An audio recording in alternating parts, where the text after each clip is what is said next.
Olá, meu nome é Fábio Pires e bem-vindo a mais um episódio do Happy Hour Podcast. Hoje nós temos uma convidada muito especial, não é mesmo, Renato? Hoje é um assunto muito especial, acho que vai atrair muita gente, muita atenção, a gente vai aprender muito. Mas quem vai apresentar a nossa convidada é um conhecido da nossa convidada, Sim. Guilherme Perini. Vocês sabem que quando a gente teve a ideia de fazer o podcast, a gente sempre discutiu quem que a gente ia convidar. E eu acho que talvez o primeiro ou segundo nome que apareceu é exatamente da Andréa Kogan, que ela é doutora em Ciências da Religião, mas a gente tem uma história muito legal. Há 15 anos atrás a gente se conheceu através do pai dela, que era um paciente da nossa equipe, e que a gente tratou, mas que tem uma particularidade. Não sei se todo mundo sabe, quando eu voltei dos Estados Unidos, eu fui transferido, entre aspas, para o Einstein de Perdizes. Eu lembro. Que é longe do Morumbi. Uhum. E o primeiro paciente aí para lá foi exatamente o pai dela, que era o seu Bernardo Kogan. E era o único paciente que tinha. Então, eu ia todo dia lá, eu tinha que estar lá todo dia, e só tinha ele. Aí a gente ficava conversando manhãs inteiras e foi criando um laço de amizade com ele, com a família inteira dele. E depois, obviamente, veio através de redes sociais um contato muito grande com a Andréa e com o trabalho que ela faz. Então, Andréa, seja bem-vinda. Eu queria que você explicasse um pouco como você trabalha, o seu grupo de pesquisa e tudo mais. Bom, primeiro eu queria agradecer demais vocês, Fábio, Renato, Guilherme, querido. Essa história nossa realmente faz 15 anos. E, na realidade, a primeira lembrança que eu tenho de você é quando meu pai foi pro Einstein, assim, que a gente não sabia o que era, você foi a primeira pessoa que apareceu. Sim, num eu domingo. lembro. Que o Dr. Nelson mandou o Guilherme Para ir lá ver. Para ir lá ver. E aí foi o primeiro contato. Nunca vou esquecer daquela primeira imagem. 2 crianças, eu e ele. Eram praticamente há 15 anos. 2 Verdade, crianças. eu tinha Era isso. 29. Exato. E aí depois, no ano seguinte, meu pai fez o transplante e deu tudo absolutamente certo. Foi uma coisa linda. Foi uma equipe que, enfim... E depois meu pai faleceu anos depois de outras coisas que não foram. Não foi leucemia, não foi nada. Mas daquela época eu tenho um grande carinho. E depois com a minha irmã e com tudo que o Guilherme representa pra gente. Bom, vamos lá. Eu sou formada em letras, mas eu sempre me interessei pelo estudo de religião, principalmente religião no mundo contemporâneo. O que é religião hoje, né? A gente não tem uma definição única, mas a religião a gente pode dizer que organiza a nossa vida, dá sentido, faz uma série de coisas. Sim. E desde sempre, desde adolescente, eu me interessava por que aqui no Brasil as pessoas têm diversas religiões. Então, você pega um católico que vai no terreiro, você pega um judeu que vai no candomblé e etc. E aí eu fui fazer um doutorado em Ciências da Religião. E no doutorado, na PUC aqui de São Paulo, o meu orientador, Luiz Felipe Pondé, tinha um grupo de pesquisa ligado à CAPES e tal, chamado NEMES, Núcleo de Estudos em Mística e Santidade. É um grupo que tinha desde, acho que se fosse vivo, o NEMES teria uns 25 anos. Mas, enfim, e a gente começou a estudar, isso já faz uns 12 anos, mais ou menos, a gente começou a estudar judaísmo contemporâneo e tal. Mas sempre que você esbarra no tema de religião, você está discutindo a morte. Tem jeito, né? E aí, a gente saiu do departamento, fomos... o Pondé abriu um laboratório na Fundação São Paulo, na mantenedora da PUC, e hoje é onde eu trabalho, que chama Laboratório de Política, Comportamento e Mídia. E neste laboratório, que foi criado, vai fazer agora, dia 22 de fevereiro, 6 anos. E nesse laboratório a gente lida com grupos de pesquisa. E aí a gente tem o grupo de Judaísmo Contemporâneo, mas há 5 anos e meio, a gente percebeu, era eu e mais uma pessoa, a Cris Guarnieri, que é psicóloga, que fez o doutorado também em Ciência da Religião, e ela é especializada em luto. Ela é psicóloga, eu não. Mas a gente começou a perceber que nosso grupo de religião falava muito de morte. Como qualquer grupo de pesquisa de religião vai esbarrar nisso, né? E aí a gente pensou, isso foi em novembro de 2019. A gente falou, vamos criar um grupo chamado Grupo de Pesquisa de Morte e Pós-Morte? O pós-morte entendido como na relação de quem foi, Então, com experiências anômalas e tal, que as pessoas se interessam muito. E do ponto de vista de quem ficou, do luto. Então, os rituais de morte, o que significam para diferentes culturas, diferentes religiões. E os rituais de luto também. E assim foi criado. A gente começou em março de 2020. O que aconteceu em março de 2020? Pandemia. Então, todo mundo se viu querendo discutir esse assunto. Mas a gente tem um grupo muito coeso que vem desde então, o grupo é composto de psicólogos, jornalista, professora, médico, enfermeira, enfim, é um grupo de mais ou menos 15 pessoas que se mantém e que a gente vem discutindo a morte, o luto, o pós-morte do ponto de vista filosófico, psicológico, antropológico, religioso. Então, assim, a minha vida é engraçado, porque a gente faz as reuniões 2 vezes no mês, sextas-feiras, né? Aí é engraçado que o nosso grupo fala, quando começa o nosso grupo de morte? Oba! Estamos começando. Vamos falar de morte. Vamos falar de morte, é que beleza. E esse grupo presta serviço, ele presta auxílio ou é um grupo de estudo? É um grupo de estudo, essencialmente, mas o que aconteceu que foi muito interessante é que quando a gente colocou a ementa no site, colocou o que era, qual o objetivo e tal, a gente colocou assim, em letras garrafais. Este não é um grupo de apoio aos enlutados. Por quê? Para entender que eu não estou ali, eu não sou psicóloga, eu não posso atender ninguém, eu não dou suporte. Mas o que nós vemos que este grupo de pesquisa é um grupo de apoio um ao outro. Não adianta eu querer falar, não, você quer me ajuda? Não quero, não, vai para outro lugar. Claro, eu não posso dar esse apoio psicológico, eu não tenho formação para tal, mas a gente pode acolher. Então, eventualmente, a gente conseguiu fazer essa separação, né? Porque, obviamente, que em 5 anos e meio também a gente teve perdas, né? De pessoas ali. Mas a gente coloca que não é um apoio. E as pessoas que vêm nos procurar, porque a gente dá aula, a gente faz aulas abertas, faz seminários abertos, a gente sempre faz alguma coisa, né? Relacionada ao tema. Então, por exemplo, teve um semestre que a gente estudou morte e literatura. E aí, cada pesquisador, a gente fez um seminário via Zoom, e cada pesquisador foi falar sobre um livro e sobre... Que lidava com morte. Que lidava com morte, com luto, com perdas, e veio um monte de gente ver e querendo falar. Então, quer dizer, não é um apoio, vamos dizer assim, estrito senso, mas é um apoio de outras maneiras, né? Eu acho interessante muita coisa vocês estudarem sobre morte, porque eu vejo que diferentes culturas enxergam a morte de forma distinta. Eu acho que no Ocidente, de modo geral, a gente entende a morte, especialmente as culturas muito influenciadas pela cultura anglo-saxã, americana, enxergam a morte muitas vezes como uma falha, um erro. Se o cara morreu, tem algum culpado, o que aconteceu, por que ele morreu, o que foi. E muitas vezes as culturas orientais, às vezes enxergam a morte de uma outra forma, como mais uma passagem, uma parte do ciclo da vida. Tem um filme do Akira Kurosawa, Sonhos, que tem um episódio que tá tendo um cara tá andando numa vila e tá tendo uma celebração, acho que é o último sonho. E aí ele fala, mas o que tá acontecendo? Não, a gente tá celebrando que fulano morreu. Mas por que vocês estão celebrando? Tá, a gente tá celebrando a vida dele, uma pessoa que fez tudo isso. Não há por que não celebrar a vida dessa pessoa que se foi. Entanto, aqui a gente tem uma tendência a enxergar de uma outra forma, muitas vezes. Total. E a gente vê isso, a gente discute muito no grupo, porque como não é um grupo só de pesquisa acadêmica, é um grupo de discussão mesmo aberta, a gente vê muito esses sentimentos, as pessoas expõem isso, né? E falam assim, como a gente estava falando antes. Então, a pessoa, enfim, enfrenta uma perda, enfrenta uma morte, e ela é meio que obrigada a chorar. Ela é obrigada a ficar muito triste, ela é obrigada a sentir tal e tal coisa, ela é obrigada a estar no velório e estar acabada, né? Então, por quê? Porque a sociedade parece que está esperando, se você vai para o velório de uma pessoa, tem que estar todo mundo acabado, destruído, mesmo que foi uma pessoa que morreu com 120 anos e, sei lá, entendeu? Então, é isso, são as culturas que colocam, E né? o tempo também, né, André? A gente imaginar... Em 1924, a expectativa de vida em São Paulo era 42 anos, né?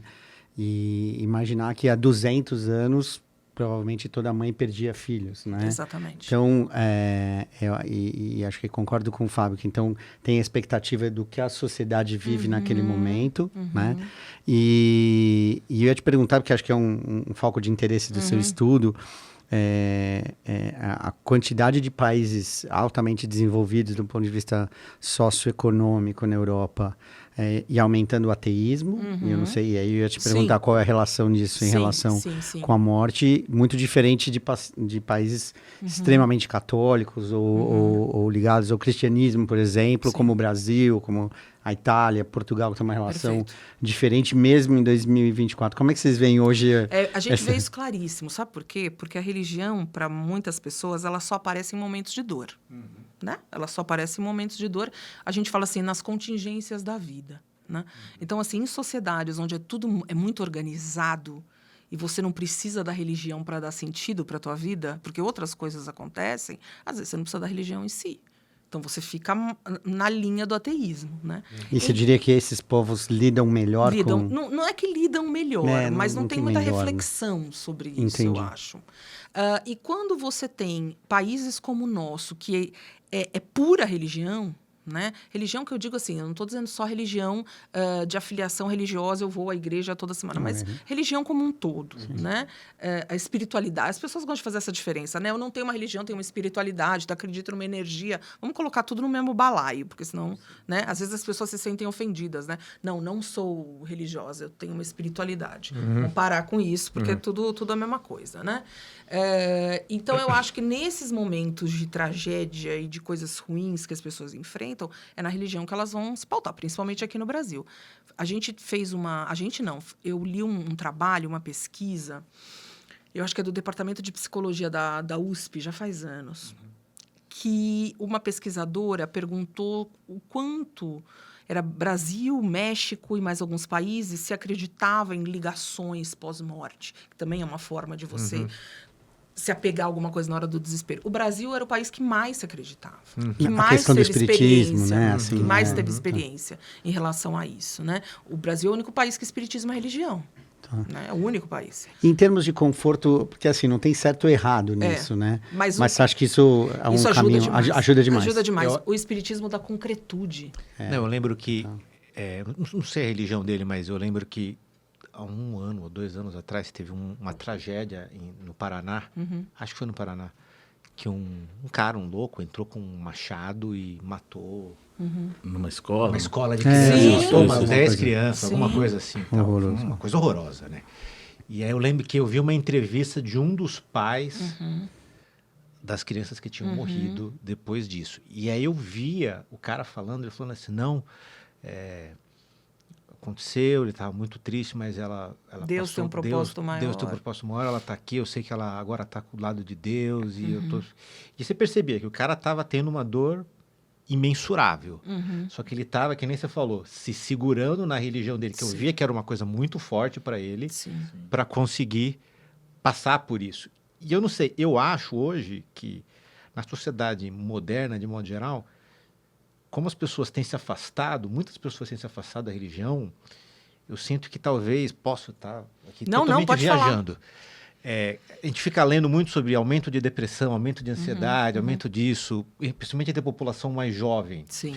Eu acho que, às vezes, eu me penso, não tem um pouco a ver com isso. O cara, quando você não tem religião, quando você não acredita em nada de diferente, não, é só o material, é só o que está aqui. E aí a vida não dá certo, acontece coisa errada. Em quem você vai botar culpa também, né? Você Tem pira. isso também. Você pira. Você fala assim, pô... Mas tem vários estudos de qualidade de vida que ligam, principalmente no homem, que é uma coisa totalmente inesperada, a felicidade a 3 coisas, principalmente, que é família, amizade e religião, que em inglês acho que são os 3 Fs, né? Family, Friends and Faith. Entendeu? Que os homens que não têm isso, a partir da 5ª, 6ª década de vida, tendem a se tornar cada vez mais isolados e tudo mais. Isso tem, inclusive, dado de sobrevida global, cara. É uma coisa meio... Porque a religião organiza tudo. Ela organiza a tua vida. Então, por exemplo, hoje a gente tem uma tendência muito grande de muitos jovens a gente brinca, né? Ser laçado por alguma religião, porque eles estão perdidos, não sabem o que fazem.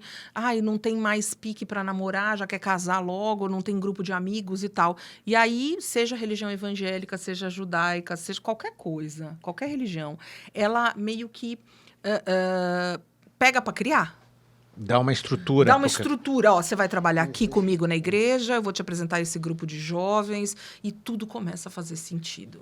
O Miller tem uma frase, né? Das 50 mil que ele tem, que assim, que a alma enruga antes da pele, né? Então, assim, que a gente, de alguma maneira, vai envelhecendo, meio amargurando, né? Um certo regret do que devia ter feito, não ter feito.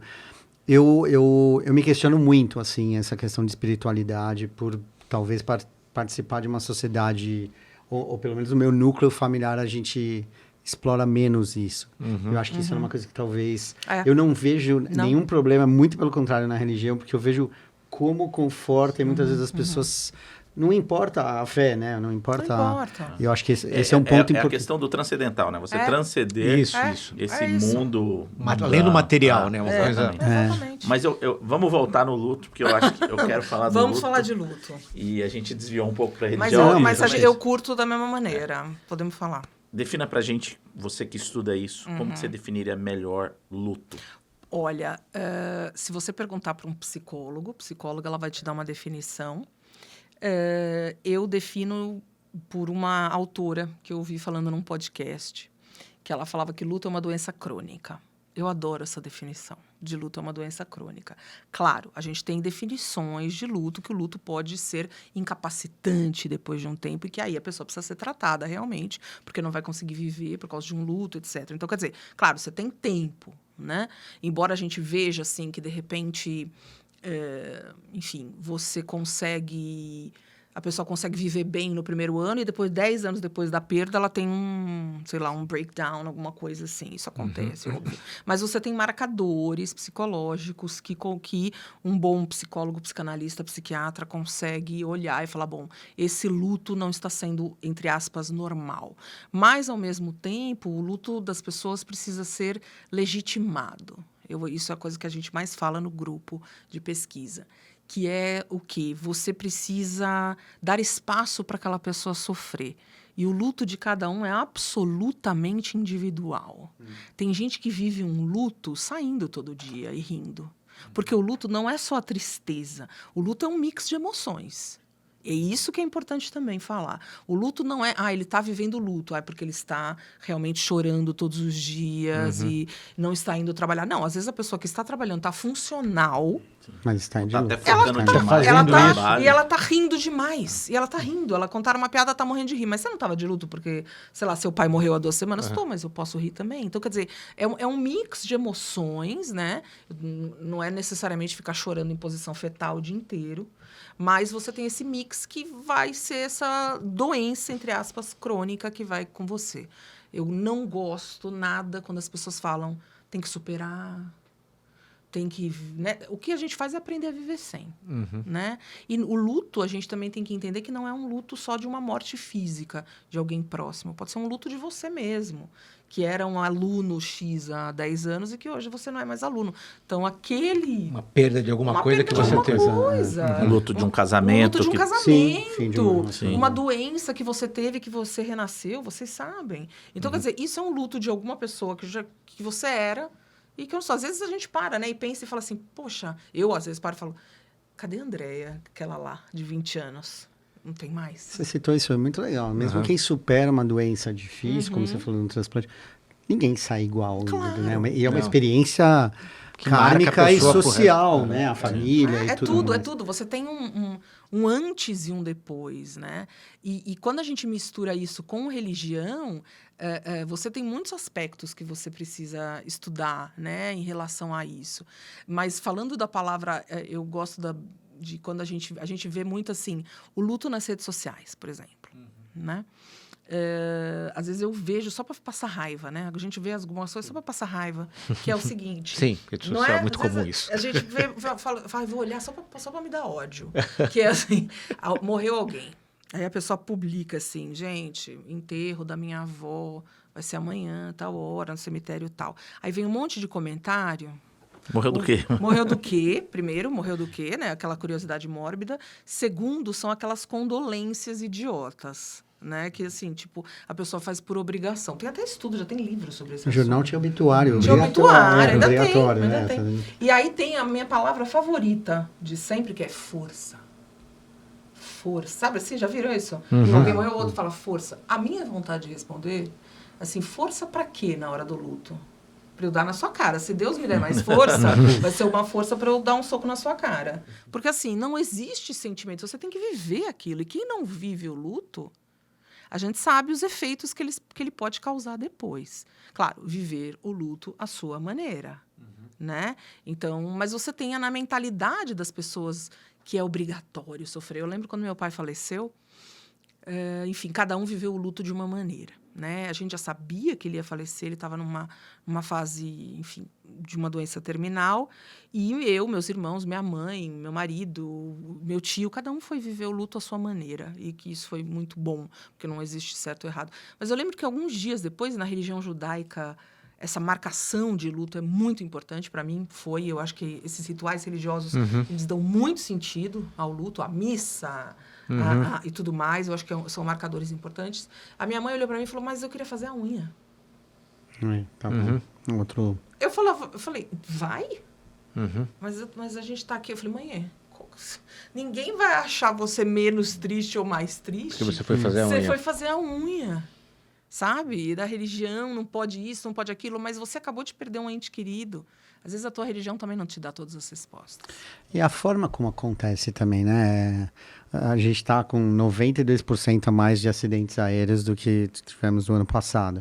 Então, o ser humano se perder é sempre trágico, mas assim, a forma como isso acontece, né? A banalização da morte numa guerra, ou quando acontece um acidente repentino, porque você não teve tempo de trabalhar, né? Um pai enterra um filho, ou uma coisa que não está na ordem natural das coisas. Como que você vê isso?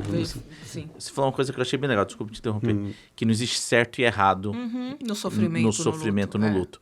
Mas isso, você estudando isso, você acha que tem caminhos em que você consegue navegar isso de uma maneira melhor, ou cada pessoa vai ter a sua... Eu acho que você tem que se conhecer, né? E ver o que é melhor.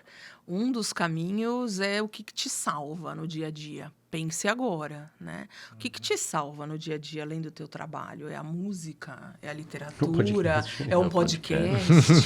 E sair correndo, né? Que agora todo mundo corre, né?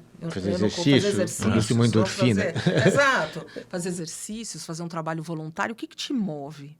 E eu acho que nesse momento de luto, você conseguir fazer realmente as coisas que te agradam. E que isso é fundamental. Né? Isso e saber discernir o que te faz bem e o que te faz mal. Às vezes o luto pode ser uma libertação. Né? O luto, às vezes, pode ser uma libertação de... A pessoa que estava sofrendo muito. A pessoa que estava sofrendo muito e você sente, como a gente fala, às vezes assim, gente, eu estou sentindo alívio que tal pessoa morreu. E aí Será você que eu sente sou culpada. Bem? Estou culpada que eu estou sentindo alívio porque eu deveria estar chorando. Né? Então, mas você tem meios e meios. Fazer terapia, óbvio. Eu acho que a terapia é essencial. Buscar psiquiatra e medicação também, às vezes, é necessário. Enfim, cada um vai lidar. E eu acho que o mais importante de tudo é a honestidade com você mesmo. A honestidade com você mesmo, se conhecer e não ficar fazendo coisas achando que o outro vai falar. Ai, não estou chorando o suficiente. Eles vão achar que eu não gostava tanto assim do meu pai. Sim. E o luto é uma experiência estritamente solitária? Não, não é. Ele é solitário porque, obviamente, ninguém sofre como você, porque cada pessoa tem uma relação diferente, né? Se morre uma pessoa de 50 anos, então o filho dessa pessoa vai ser de uma maneira, às vezes se tiver o pai vai ser de outra, o irmão vai ser de outra. Era uma referência na minha vida dessa maneira. E você tem também a questão da reorganização da família. Então, isso também, o luto é muito louco, né? Como é que se reorganiza? Então, por exemplo, meu pai, quando faleceu, ele era uma pessoa chave na família. Então, como é que os irmãos, o irmão, os filhos, a mulher, como é que se reorganiza? Quem pega o papel do quê? Isso é um pouco do luto. Você se reorganizar também. Que né? às vezes não consegue Que às vezes não levantar. consegue, né? exatamente. Aí você, peraí, o que tá todo mundo aqui vendo? Às vezes não é por palavras, mas por ações que você vai organizando, né? E às vezes é solitário dependendo da pessoa. Guilherme, depende muito da pessoa. Eu acho que tem pessoas que gostam de sofrer sozinhas, que preferem se trancar no quarto, eu quero sofrer. E tem pessoas que eu acho que eu costumo, né? Não sou psicóloga, mas praticamente uma consultora da morte, vamos dizer assim. Às vezes eu falo para a pessoa né, que é o que a gente fala, que é a melhor coisa. É assim, o que você precisa? Ah, não preciso de nada. Não. Então, assim, eu tô aqui 24 horas por dia, meu WhatsApp é esse. Qualquer momento, se você quiser, você me liga, beleza? Beleza. Pronto. E você acha que aqueles pontos de religião que você falou que marcam servem para também tornar essa experiência que é mais solitária numa coisa mais... Eu acho. Porque ela te dá não só legitimidade, mas ela te dá um conforto, né? Te dá um conforto. No judaísmo, que é, enfim, o que eu mais estudo, mas, enfim, a gente estudou muito, tem um livro muito interessante, eu não trouxe, mas é Sentidos Ocultos dos Ritos Mortuários, que é muito interessante do rito em si, e das religiões também. Depois eu passo para vocês. Porque os povos antigos tinham uma relação mais disso, né? Sim, Muito mais do que natural, hoje. Né? Mais claro, natural. claro. Mas eu vim de uma família, não posso dizer que eu sou um católico praticante, mas eu venho de uma família bastante católica. E para mim sempre foi muito interessante a questão da missa de sétimo dia. Eu também acho. Porque durante muito tempo, quando eu era pequeno, eu falava, cara, pra quê? Né? A pessoa acabou de enterrar, tá começando a parar de chorar, e aí você vai Faz e uma revive outra aquilo missa. tudo de novo. E eu lembro, por exemplo, na missa de sétimo dia do meu avô, uma choradeira da minha avó, tudo igual. Conforme você vai ficando mais velho, que a morte começa a ficar mais próxima, você fala, cara, como é bom você poder ter esses rituais. uma hora de ritual em que as pessoas vão chegar, vão te abraçar É maravilhoso. e vão te ajudar a relembrar aquilo ali. E hoje eu acho uma coisa super necessária, eu acho. Eu também acho. No judaísmo, como todos os rituais da religião, eu acho missa de sétimo dia também essencial. A gente fez, a minha sogra faleceu há 1 ano e meio, a gente fez a missa de sétimo dia e missa de 30 dias, né? Minha sogra é bastante católica, meu marido também, e foi um marco importantíssimo fazer a missa e os amigos e perceber quem ela foi por outros olhares, isso foi importante. No judaísmo, eu acho que tem uma simbologia muito interessante, porque são 7 dias de luto consecutivos, né? Então, a gente chama de Shivá, quer dizer, Shivá é o número 7 e quer dizer que você fica sentado sem nenhum tipo... Então, bom, velório, enterro, tudo igual, né? Obviamente, lei brasileira, você tem que fazer isso. Tem rituais de purificação de corpo, que a gente chama, tal, mas não vem ao caso. E aí, depois, durante uma semana, como que é o ritual? A família fica na casa, né, que a pessoa faleceu, ou, enfim, e tem uma reza a mesma reza sempre, no anoitecer e no amanhecer, tá? Isso é o ponto. E a família tem que lembrar ali do enlutado e não pode fazer muito mais coisa. Então, quem é muito religioso nem toma banho quase esse tempo. Mas os 7 dias você não cozinha, porque as pessoas te trazem comida, você tem que ser alimentado. E o que é mais interessante na religião judaica não é um favor, é uma obrigação estar junto. É uma obrigação. Tanto que quando... Isso é muito incrível. Desculpa, como assim uma obrigação? Todo você mundo... visitar. Você visitar. Então, por exemplo, assim... É uma boa maneira. É uma mitzvah, é um mandamento. É um mandamento. É um mandamento. Então, por exemplo, assim, vou dar um exemplo. Sei lá, há 1 ano morreu o pai de uma amiga minha. Nos grupos de WhatsApp, a gente não falava assim, você vai. Você nunca... Não existe essa opção, você vai. Era assim, que dia você vai? Você vai sexta de manhã, você vai domingo à tarde. Qual dia de reza? Qual reza você vai? Porque é obrigação sua estar lá. Obrigação, assim. É obrigação. Né? O protestantismo americano, o pessoal serve comida em casa, né? Como se fosse uma festa. No México faz festa. No México tem. E aí, mas o mais importante, eu acho, é o final. Para mim, isso foi muito marcante. Então, depois de 7 dias, você faz a última reza ou na sinagoga ou na sua casa... E você dá uma volta no quarteirão. O que quer dizer essa volta no quarteirão? É meio que simbolizando que a alma do seu ente querido, que ficou com você durante 7 dias, ela pode ir. Ela pode ir. Você volta para o seu lugar, para o seu assento, e alguma pessoa amiga e conhecida te dá a mão para você levantar do luto. E aí você vive a tua vida normal. Que bonito. É lindo. E parece, é muito louco isso. Para mim, o final da reza do meu pai foi num domingo. E eu lembro do amigo dele que veio, né? Que me deu a mão para eu sair ali do luto, digamos assim. E eu lembro que no dia seguinte eu acordei como se tivesse me dado uma injeção de adrenalina. Tipo, Andréia, volta a viver. Você tem uma Fui no energia sacolão. agora. Sabe aquelas coisas assim que eu não fiz durante 7 dias? Parece que marcou. E o retorno. Encerrou aquele Parece período. que encerrou. Claro, não Claro, encerrou, entre aspas, encerrou você entre continua. aspas. Mas você entende como o ritual é importante? Eu me preocupo, né? Do século XVIII, XIX, a viuvez. A mulher não podia sair de casa. Exato. Depois, um ano e não casava mais. Não Então, se casava. perdia o marido com 20 anos de idade. Acabou. Estava Acabou. sacramentado. Não, Aí tudo é mudou. uma decisão Tudo mudou. Tudo social. mudou. É. Uma coisa que você falou, eu acho que a expectativa... Minha mãe faleceu há pouco tempo. Mais impactante não são as pessoas que estão sempre do seu lado, assim. Foi encontrar gente que eu não via há muito tempo. Sim. E se deslocou só para ir. Aquilo me quebrou. Sim, aquilo Me quebrou no emocionante sentido, demais. Claro, gente que eu não Renato, via há claro. muito tempo e se... E assim, e isso é uma coisa mais bonita do ser humano. É a empatia, a solidariedade. Não, e mesmo com o tempo passar. É um momento isso, onde é um você momento- se e redescobre. né? E você falar assim, puta, eu posso contar com essa pessoa e eu nem sabia. Não, eu cheguei, eu comentei e falei assim, olha, você não tem ideia, eu comentei depois, porque acho que na hora eu não tinha nem condição de falar. Eu falei, você não tem ideia do significado que foi você ter aparecido lá. E eu não que bonito queria você divulgar. falou. É, Que não, bonito que porque você falou. uma coisa foi, sim, uma Mas coisa eu acho fora que da... uma coisa que eu não respondi é a questão, né, do luto e do sofrimento da morte repentina, da morte inesperada, da morte que é contra a lei natural. Eu penso assim, morte de uma criança, uma coisa que... É uma coisa E absolutamente que a gente, como terrível. profissional de saúde, também não tem informação. Não tem informação Precisa nenhuma. ter, Não né? sei se Precisa tem. ter, gente. Eu posso dar um Minha curso filha para tá vocês. estu- Vamos. Mas Minha filha eu tá acho fazendo super. medicina, eu não sei se... Não se tem. ela também terá, mas Ou não de tem, cuidados né? paliativos, Pois né? Não tem. Você sabe, eu tive agora recentemente, eu cuidei do pai de um grande amigo meu, né? Sou padrinho de casamento dele. E a médica paliativista, eu acompanhei a conversa. Cara, nós somos hematologistas, nós lidamos com a morte diariamente. O tempo todo. Mas o jeito que ela abordou a família e foi explicando os processos, cara, eu achei tão...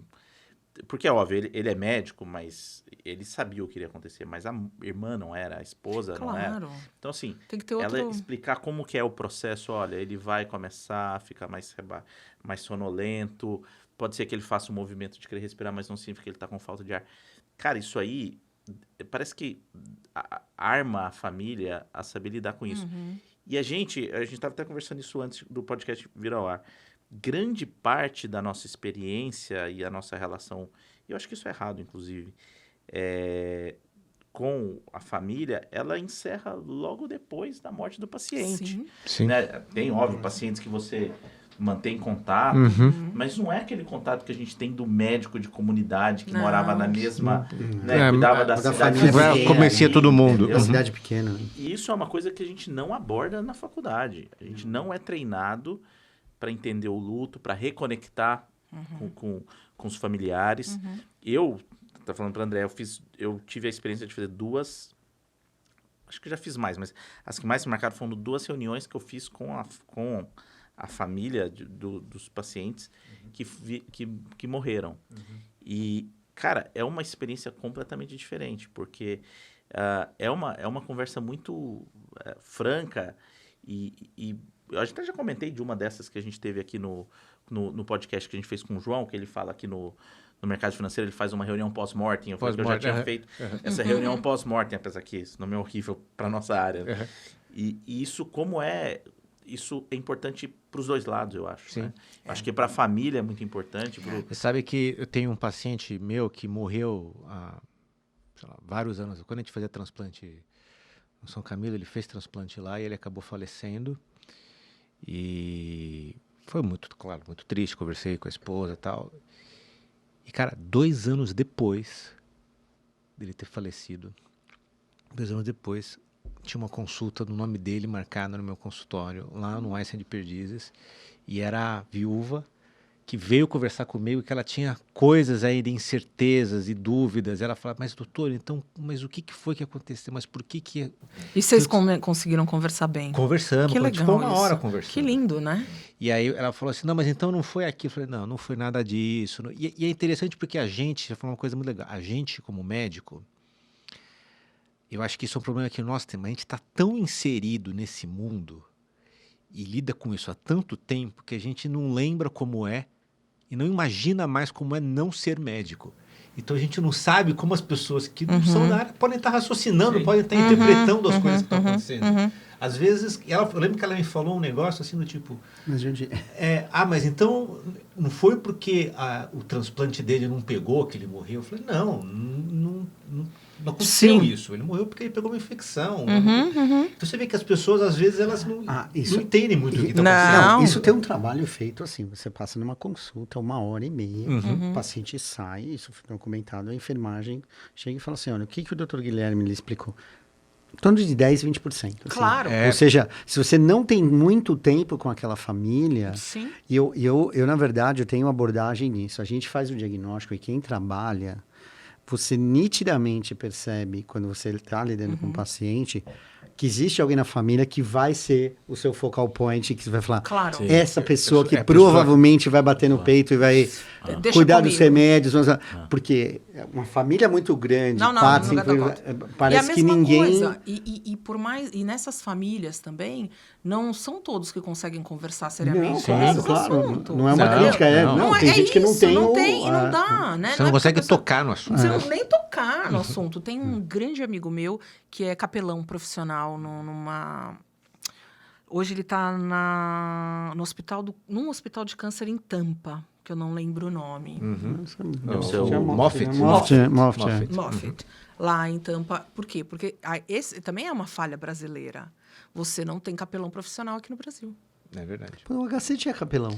Tem o Padre Anísio. O HC tinha capelão. Mas tinha de várias religiões. Só que não era uma coisa profissionalizada, era uma coisa ligada à religião. Não era... O Roberto Miguel, esse queridíssimo, ele era um pastor, ele é ainda, mas ele fez o curso para ser capelão. Ele trabalhou no HC, ele fez o curso para ser capelão profissional. Por quê? Porque a família às vezes não vai, quer conversar com outra pessoa. Isso que você falou também na religião, acho que a religião, sei lá, católica, que é mais prevalente, né? Independente dos evangélicos ou não, né? Mas o cristianismo...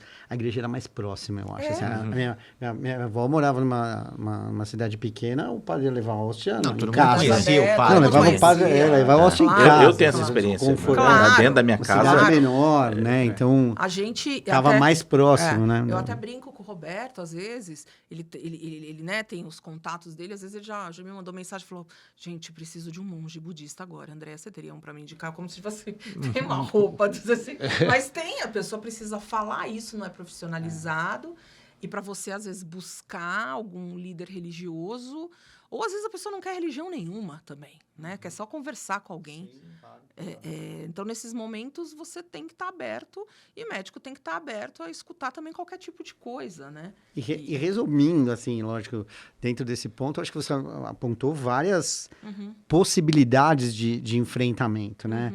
Conversa, o diálogo, eventualmente, seja espiritualmente em qualquer fé que a pessoa tenha, eu acho que e acho que a gente, como médico, eu tenho um respeito total por qualquer fé e religião que o paciente tem, e acho que estimulo isso.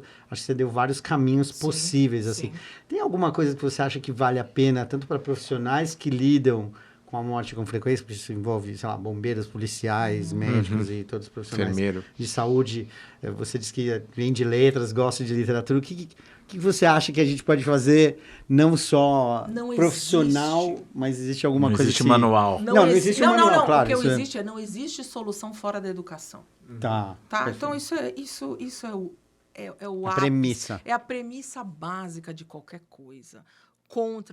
Para lidar com o luto, para lidar com o preconceito, para lidar... Estou dizendo isso porque eu estou dando aulas e aulas e fazendo palestras em relação ao judaísmo e antissemitismo nos últimos meses. Que é uma coisa óbvias. Infelizmente, a gente tem visto. E aí, aí as empresas, né? A gente está entrando... Eu participo de um grupo chamado Executivos contra o Antissemitismo. E aí, nesse grupo, a gente fala a única solução é a educação. Né? Você entrar nas empresas, dar aula, fazer workshops, fazer rodas de conversa, fazer tudo aquilo. Então, assim, é conversar, é estudar, é formar grupos, é lidar. Eu acho que tinha que ter matéria, tinha que ser espiritualidade e literatura, por exemplo. Poderia ser uma matéria obrigatória em cursos de medicina. Ou em outros cursos. Ou em outros cursos, vários, né? Eu acho engraçado que, às vezes, as pessoas, quando eu fazia o doutorado, diziam, para que você está estudando religião?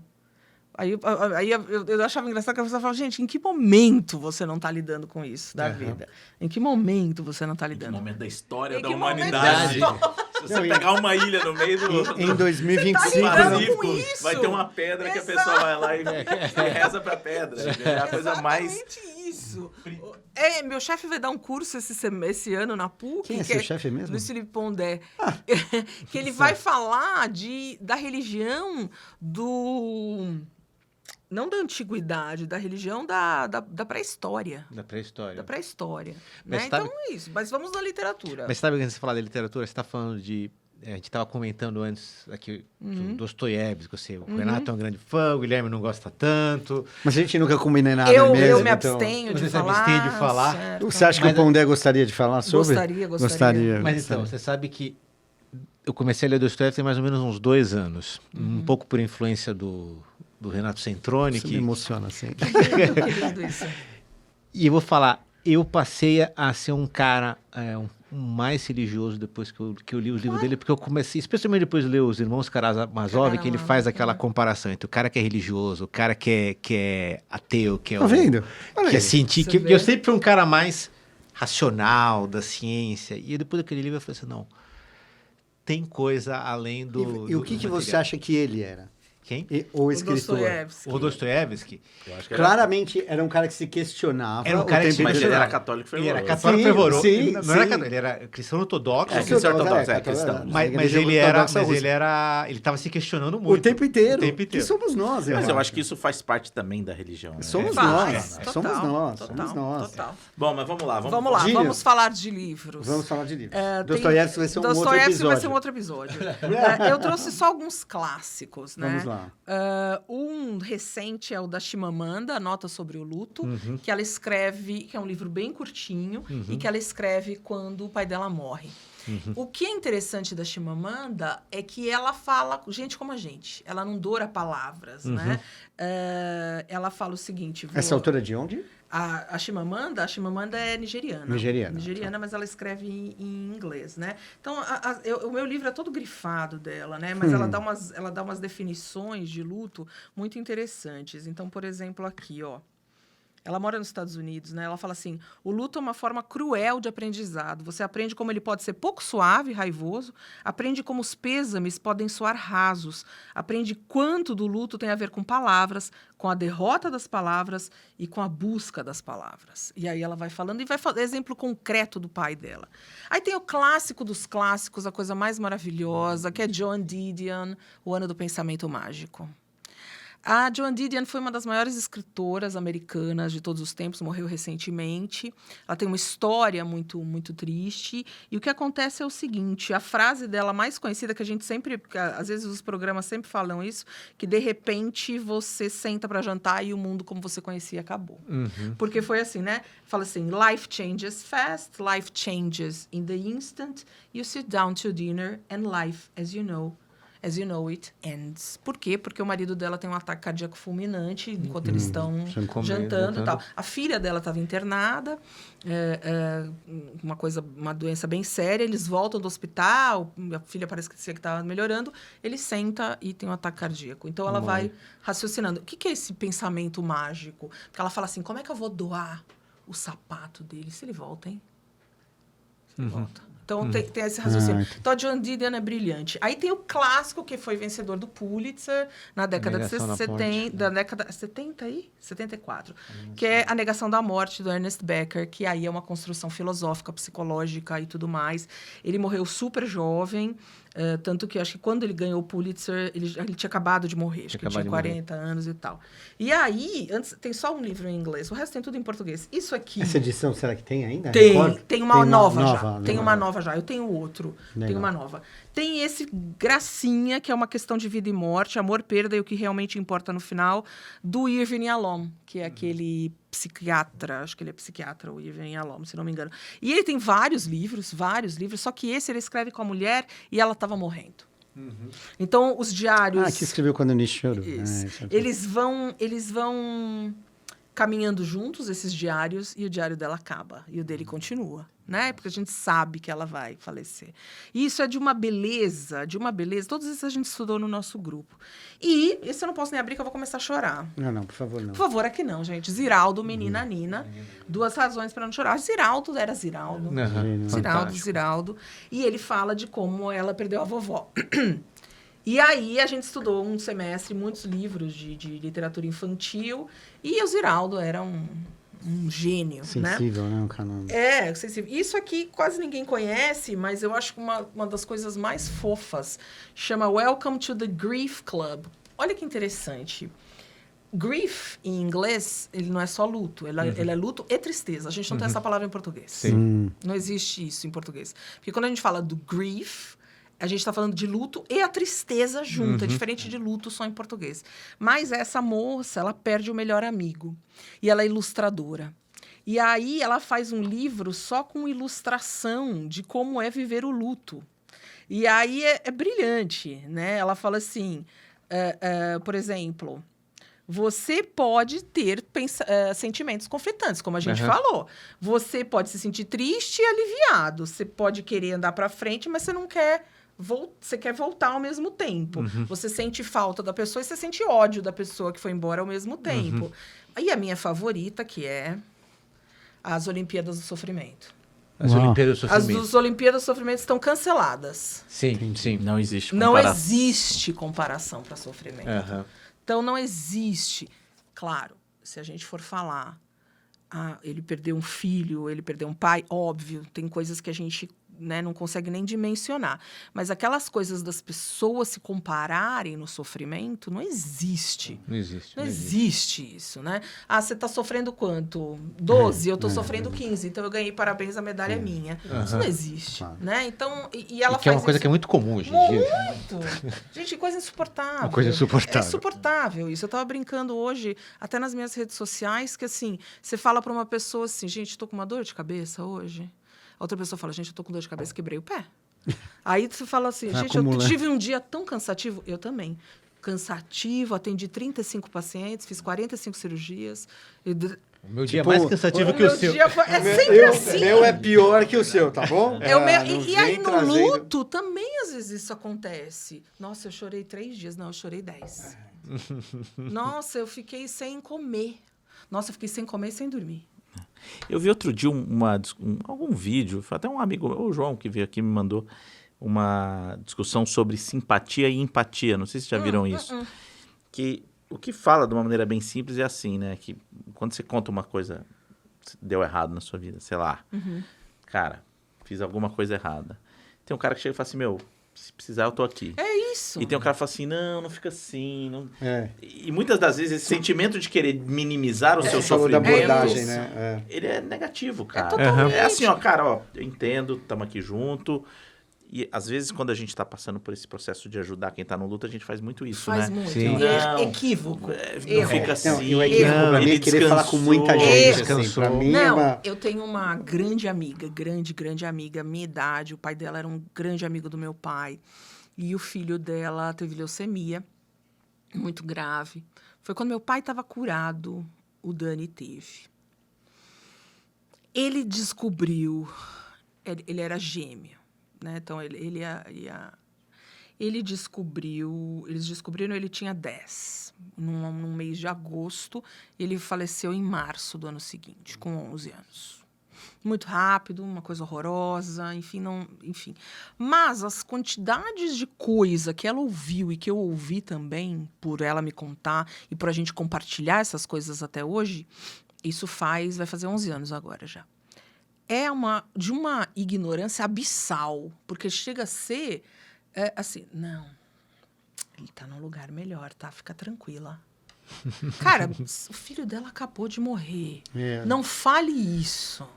Não faça isso. Não fica assim. Deus dá... Ou tem aquela coisa assim, Deus escreve né? certo. Deus Deus escreve... dá o cobertor. Conforme... Deus dá o frio. Não, a cruz. Não, A cruz... Não, você não vai ter uma cruz maior do que você pode carregar. Ah, é? Não. Você só aprende no sofrimento. Eu não quero aprender nada.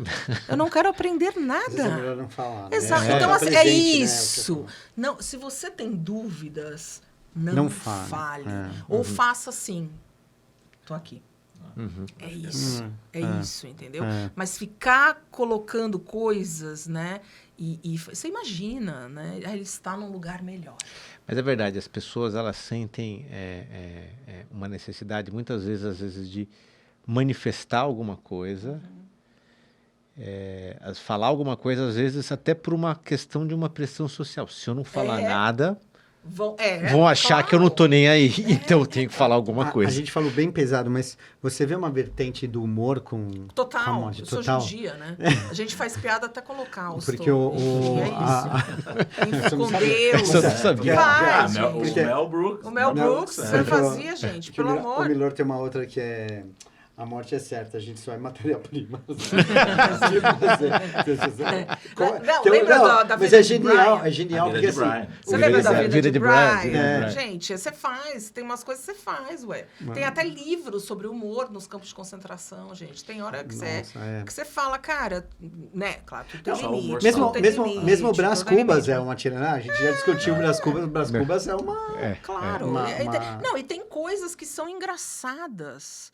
Que, por exemplo, eu vivi duas histórias no mesmo enterro da mãe de uma grande amiga minha. E a gente estava no cemitério judaico, Butantã, e ela tinha... Enfim, a gente estava no velório e tal, e aí entrou... tinha poucas pessoas, ela, a irmã dela, tal, aí entrou uma senhora e falou assim, cadê a Sara? Cadê a Sara? E aí a mãe da minha amiga chamava a Sara. Bom, também a probabilidade de ser Sara, mas também era grande, né? Era isso. E aí, todo mundo assim. Mas ela estava procurando uma amiga que estava em outro velório.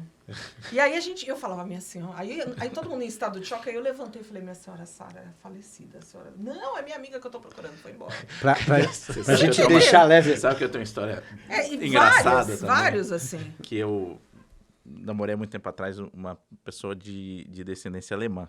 E eu estava no começo do namoro, a gente estava viajando com a família dela e morreu a avó dela, a mãe da mãe. E aí ficou aquela situação, eu conheci a família, vou, não vou, no velório. Acabei optando por ir. Vou. Só que o velório foi numa cidade mínima, no interior do Rio Grande do Sul, que todo mundo só falava alemão. E eu estava lá parado, as pessoas iam conversando e chegavam pra mim e falavam alguma coisa em alemão. E aí Você falava... não sabia o que responder. Eu falava, graças, thank you. Thank you so much. Até que uma hora o padre chegou e falou assim, ó, quando alguém falar com você vai falar isso. Em alguma coisa em alemão. Tá até assustando eu as só pessoas. Falei isso uma tarde inteira, assim.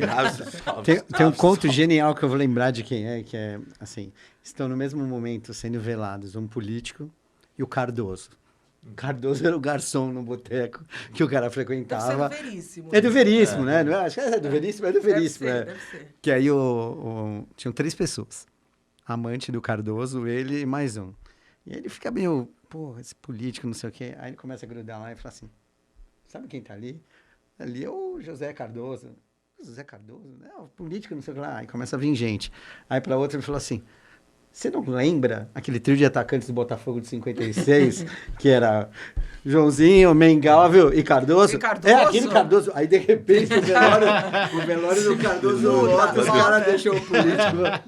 Mas, uma tratativa diferente. Né? André, eu vi uma vez você fazer uma postagem nas redes sociais que me impactou bastante, assim. Que você falou que ia chegar um dia que você ia conseguir falar do seu pai sem chorar.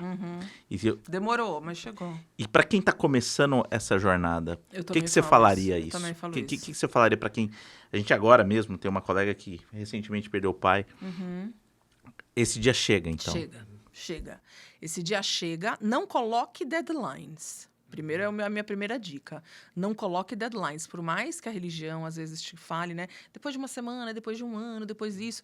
Claro, a gente tem pesquisas que dizem o primeiro ano é sempre dolorido. Que vai ter o primeiro aniversário que você não vai comemorar, o primeiro Natal, a primeira festa de não sei o quê, né? Que não vai estar presente. Então, eu não, tenho certeza que o primeiro ano é sempre o mais dolorido.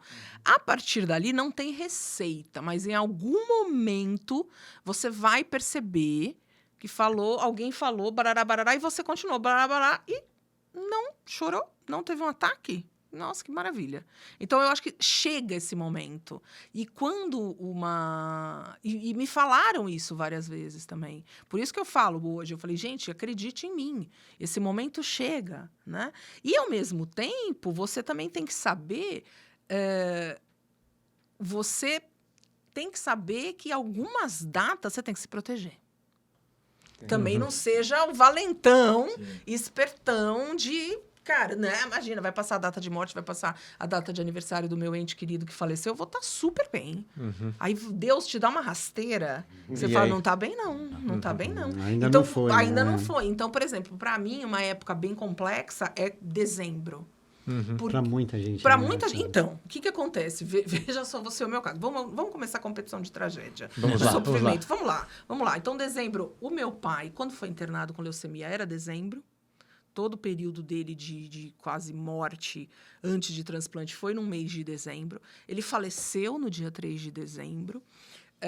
Coisas assim... Eu faço aniversário 29 de dezembro, então, para quem acredita em inferno astral, eu posso dizer que há inferno astral, que é o mês de dezembro. Enfim, várias coisas. Então, quando chega essa época, eu aprendi a fazer coisas para me poupar. Essa eu fui viajar. Uma estratégia. Uma estratégia. estratégia. Mas que você aprende, que você torna as coisas mais leves. Que você vai esquecer, que você vai falar, imagina. Superar, né? Passou e colocou? Imagina, não vai. É verdade. É isso. Eu acho que assim, a gente fala muito de vida, né? Acho que boa parte do podcast é isso, mas a gente tem que entender que isso faz parte. Acho que você deixou brilhantemente. Não é mórbido, é divertido às vezes. Entender que faz parte da nossa existência, que sofre mais quem fica do que. Exato. A gente fala, tem aquele ditado que fala assim: só tem duas coisas certas na vida, a morte e o imposto de renda. Os impostos. E assim, a questão é assim, só se você for uma pessoa que vive isolado, numa mata, sem nenhuma família, sem rede social, sem absolutamente nada, sem conexão com o mundo, você não vai viver o luto. Fora isso... Mas você sabe que eu penso vai muito nisso, que eu sei, por exemplo, leões, quando estão morrendo, eles saem do grupo e vão para o meio do mato e se isolam e morrem. Óbvio que eu não acho que a gente deveria fazer isso, mas, por um lado, facilita o luto, né? Eu lembro, de novo, muito do meu interesse de pensar na morte dos meus próprios pais, vem de ter acompanhado você nas redes sociais e tudo que você coloca e repensa. Esses pais que são muito marcantes, é meio paradoxal, né? A pessoa que, quando você perde uma pessoa que é muito marcante, por mais que tenha sido muito bom ter convivido com aquela pessoa anos e anos, mas vem com talvez uma dose extra de sofrimento, né? Mas eu posso falar uma coisa... Quando meu pai foi embora, foi uma história... Enfim, eu percebo isso hoje, né? 7 anos depois, vamos dizer assim. Eu construí coisas e fiz coisas que talvez não teriam sido possíveis com ele aqui. Entende? Então, assim, não estou dizendo que isso é pior ou melhor. É só um fato. É um fato. E que eu acho que talvez eu não seria quem eu sou hoje, do jeito que eu sou. Não estou falando boa, ruim, Andréia, isso. Sou diferente. Uma pessoa, se ele tivesse aqui. Entendeu? Por várias razões, né? Eu lembro, logo depois que ele faleceu, uma amiga minha, que era muito próxima, inclusive, enfim... faleceu, ela falava assim para mim, ela conhecia ele e me conhecia, então poucos meses depois ela veio em casa, ela falou assim, Andréia, eu vou te dizer uma coisa, você vai entender depois. E ela era astróloga, ela conhecia muitas coisas, ela falava assim, eu vou falar uma coisa, você vai entender depois, você vai se sentir libertada de certas formas. E eu falei, hã? Tipo, no Você não auge do entendeu. meu luto, Não, vai não- te ferrar, não fazia meu. nenhum Que sentido, né? liberta de algumas coisas. E hoje, alguns anos depois, eu entendo perfeitamente o que ela quis dizer com aquilo. Né? Não quer dizer que eu sinto menos falta, ou mais saudades. Claro que eu sinto o tempo todo, o dia todo, não é isso. Mas você faz coisas, então quer dizer, o luto é tudo isso, né? É isso. André, foi André, nossa, sem palavras, foi melhor do que eu imaginava. Foi muito bom. Volte, acho que a gente já marcou o próximo. Já tem o próximo, já tem né? o Próximo. Não, eu acho que E a gente fica vai uma... falar do pós-morte. A gente falou agora É verdade. de quem ficou. Agora vai ser do ponto de vista de quem tá lá do outro lado. Quem tá do outro lado? O que Depois. eles estão vendo? O que eles estão vendo? A ideia não foi... Estão apontando o dedo. A assim. ideia não foi levar uma mensagem down, mas muito pelo contrário. Existe vida após a morte em qualquer... Da forma que você queria entender essa expressão. Não, mas foi Obrigado, excelente, viu? foi excelente. Muito Imagina. obrigado. Obrigada a Pessoal, vocês. até a próxima. Valeu. Valeu. Tchau, tchau.